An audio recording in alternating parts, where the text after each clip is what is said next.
अल्हम्दुलिल्लाहि रब्बिल आलमीन वस्सलातु वस्सलामु अला सय्यिदिल अंबियाइ वल मुरसलीन अम्मा बअदु फ़अऊज़ु बिल्लाहि मिनश शैतानिर रजीम बिस्मिल्लाहिर रहमानिर रहीम। आइए नाज़रीन बढ़ते हैं आज के सवाल व जवाब की तरफ। नंबर 5, सजदा ए तिलावत बैठकर करना चाहिए या खड़े होकर?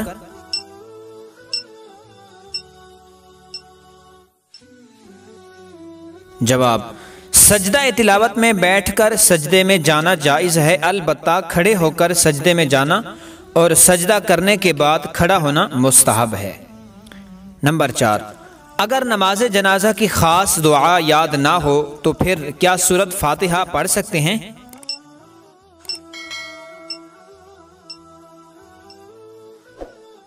जवाब, जी हाँ पढ़ सकते हैं, अलबत्ता किरात की नियत से पढ़ना जायज़ नहीं है।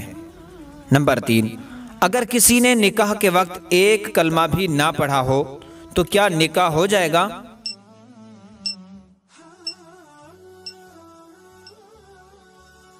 जवाब, अगर निकाह के वक्त एक भी कलमा नहीं पढ़ा तो निकाह हो जाएगा, क्योंकि यहाँ कलमा पढ़ना बेहतर है, ज़रूरी नहीं।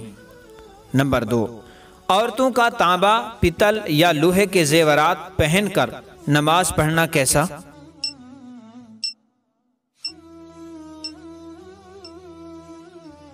जवाब, तांबा, पीतल या लोहे के जेवरात औरतों को पहनकर नमाज पढ़ना मकरूह तहरीमी है। फतावा रज़विया शरीफ के अंदर है कि हर वो नमाज जो मकरूह तहरीमी हो उस नमाज का दोबारा पढ़ना ज़रूरी है।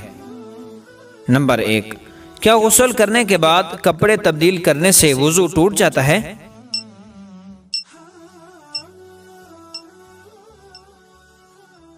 जवाब, जी नहीं, कपड़े तब्दील करने से वुज़ू नहीं टूटता। नाज़रीन, अगर आपको कोई सवाल पूछना हो तो हमें अपना सवाल कमेंट में ज़रूर दें, इंशाअल्लाह उसका जवाब आपको देने की कोशिश की जाएगी।